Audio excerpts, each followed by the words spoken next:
Hi, I'm Kenan Peacock. Today I'm going to be defending Pandanus Imperator or the Emperor Scorpion against the Tarantula Hawk. I'm Cole Stofield, and I'm defending the Pepsis grossa, the tarantula hawk, against the Imperior scorpion. So our debate topic is which one of these would win in a fight. And I'm going to spend a couple minutes explaining just some facts about the Emperor Scorpion and why I think that it would be the winner in a fight between the two of them.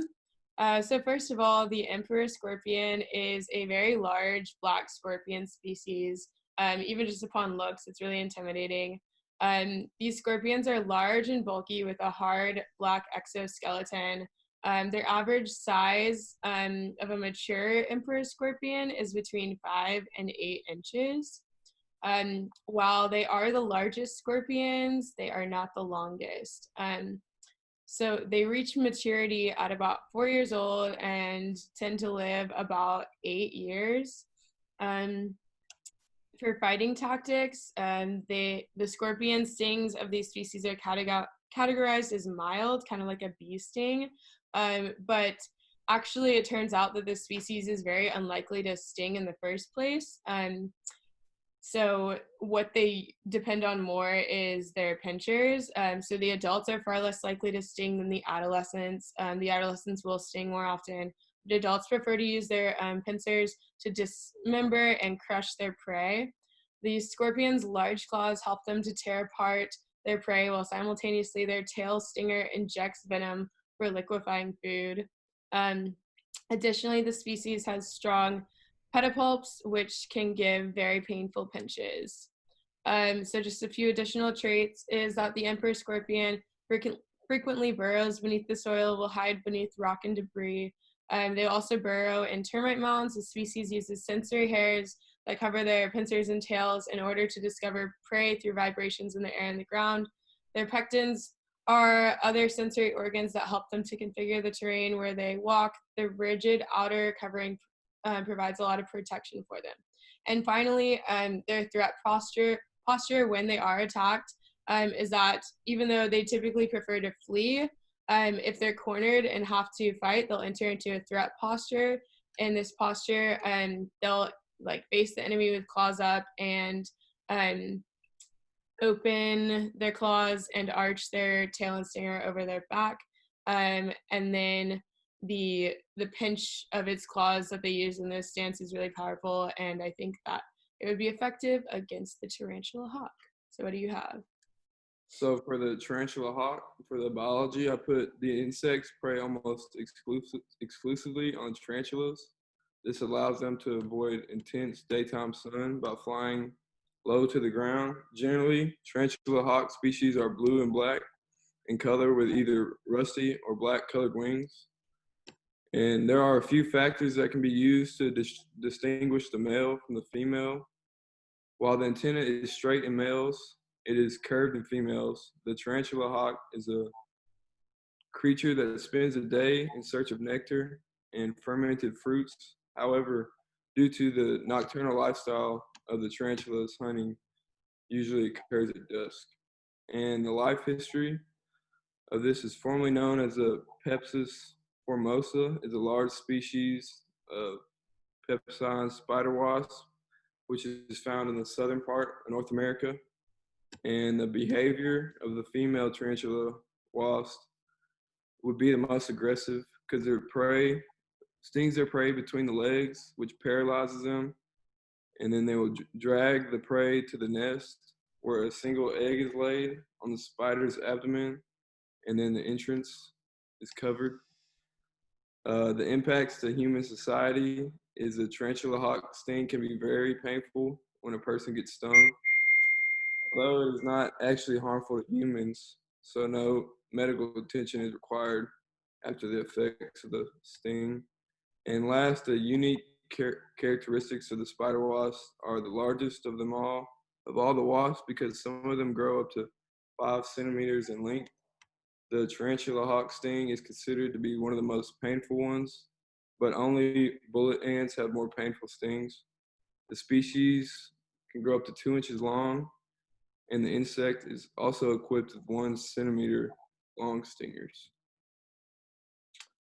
All right, so based on the information that you provided, I just want to give a rebuttal and say some stuff back at that. So even though the female tarantula hawk is a great hunter, it is used to fighting tarantulas rather than scorpions, which do not have the hard exoskeleton, and they are much more easy to penetrate with a stinger.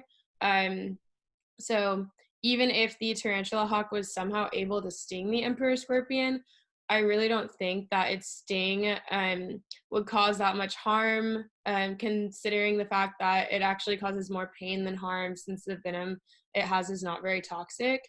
Another note is that while the female tarantula hawk may have special hunting tactics, venom, speed, and agility, a male tarantula hawk would have much less fighting experience in comparison and would be at a disadvantage in a fight with the emperor scorpion. So those are just some reasons why I think that mine would win against yours.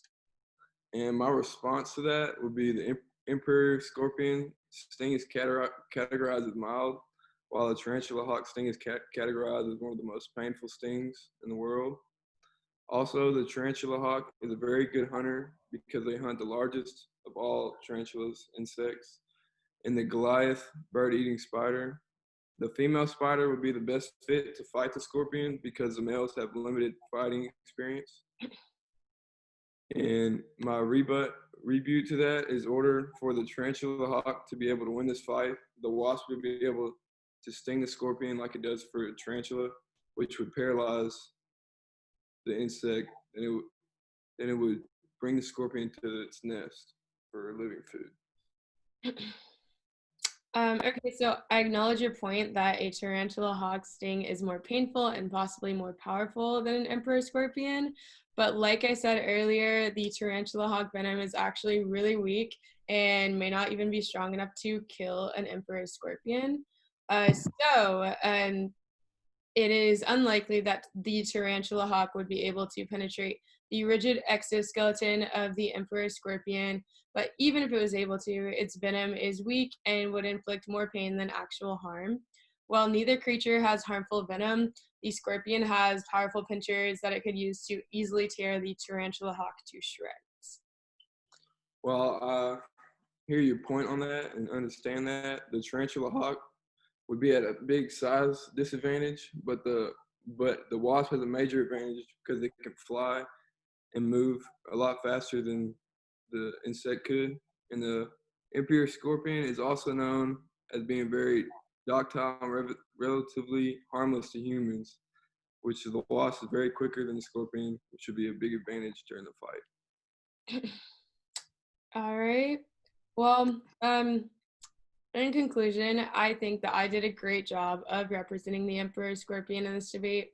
Upon first impression of the appearance of these two insects, they both seem very visually intimidating, especially from the looks of their stingers, and it would be difficult to know which one would win in a fight without knowing more about their actual characteristics. But after we both did some research, we were able to find out that neither one is actually very poisonous. So instead of basing this fight off of the venom of their sting, the winner of the fight between the two would end up being based more off of the defense and attack methods. So the tarantula hawk has very limited attack methods apart from its ability to sting, leaving it relatively defenseless against the emperor scorpion and its pinchers. So it's possible the tarantula hawk may not even be able to penetrate the rigid exterior of the emperor scorpion. Ultimately, the powerful pinchers of the emperor scorpion would be no match for the tarantula hawk, which would be torn to shreds if it could not escape. And my closing statement would be, I stated many advantages that the tarantula hawk would have over the emperor scorpion if they were to fight. The hawk might not be that big, but it packs a big sting that is one of the most powerful ones. And if the hawk was able to sting the scorpion would actually become paralyzed. This would mean that it would not be able to defend itself from the tarantula hawk. And the emperor scorpion is also very slow compared to the flying wasp, known as the tarantula hawk. And in order for the scorpion to sting the flying wasp, it would have to be very close to the wasp, which would be very challenging because it would keep moving during the fight. And the key for the tarantula hawk is to not get caught by the powerful pinchers of the emperor scorpion. And this is possible considering how quickly the wasp can move around compared to the scorpion. All right, good debate. What that is. Oh, shit.